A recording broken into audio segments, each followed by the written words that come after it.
নমস্কার বন্ধুরা, তোমাদের গৃহবধূ আবারও চলে এসছে তোমাদের সাথে একটি ছোট্ট ভিডিও নিয়ে। তবে আজ কিন্তু সকাল থেকেই রান্না বান্না নিয়ে ভিডিও শুরু করলাম। তো সকাল সকাল রান্নাঘরে উঠে গেছি, আর ছাদে একটা ছোট্ট চাল কুমড়ো গাছে দুটো চাল কুমড়ো হয়েছিল। একটা তো পোকাতে খেয়ে পুরো পচেই গেল, আর একটা মা ছিঁড়ে নিয়ে চলে এসছে। তাই আমি তো ভীষণ খুশি গাছের চাল কুমড়োটা আজকে আমি রান্না করতে পারবো বলে। আর বাবা নিয়ে চলে এসছে ইলিশ মাছ আর কাতলা মাছ। তো আমি ভাবলাম যখন চাল কুমড়ো রান্না করব তাহলে ইলিশ মাছের মাথাটা দিয়েই করব, আর কাতলা মাছগুলো ফ্রিজে ঢুকিয়ে রেখে দেবো। আর আজ করব কাঁচা ইলিশের ঝোল আর মাছের মাথা দিয়ে চাল কুমড়ো।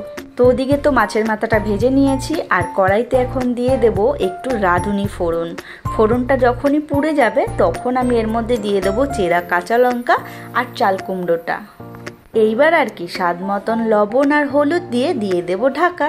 আর এই চাল কুমড়োতে তো আর কিছু দরকারই নেই, যেহেতু ইলিশ মাছের গন্ধ আছে, তাই না? তো এখন এগুলো নাড়াচাড়া দিয়ে ঢাকা দিয়ে দেবো। এরপর আমি কিন্তু চাল কুমড়ো কিংবা লাউ এতে আমি কখনোই জল দিই না। অনেক সময় কি হয়, চাল কুমড়ো লাউ যখন একটু বুড়ো হয়ে যায় তখন তো একটু জল দিতেই হয়, কিন্তু কচি থাকলে আমি কখনো জল দিই না।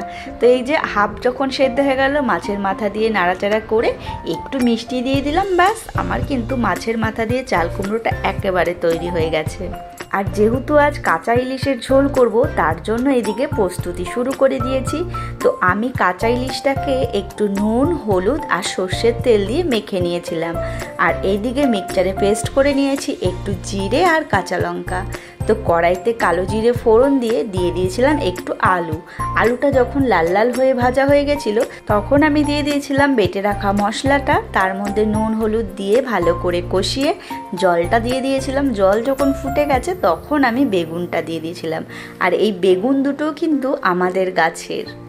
তারপর আর কি বেগুন আলু সেদ্ধ হয়ে গেছে, তারপর দিয়ে দিলাম কাঁচা ইলিশ। ব্যাস এইবার নাড়াচাড়া করে নিলাম, আর একটু সামান্য চিনি দিয়েছিলাম।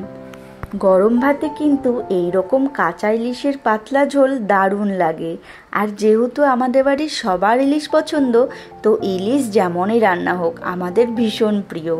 সবারই তো মোটামুটি রান্না শেষ, এইবার তো আমার বাড়িতে বড় সদস্যের রান্না করতে হবে, তাই না? তো তার জন্য প্রেসারে একটু সবজি সেদ্ধ দিয়েছিলাম, আর এক টুকরো মাছ আমি এদিকে ভেজে নিয়ে ওই সবজি সেদ্ধর জলটার মধ্যে মাছটা দিয়ে একটা সিটি মেরে নেব, তাহলে মাছটা নরম হয়ে যাবে আর দিহানের খেতে একটু সুবিধা হবে।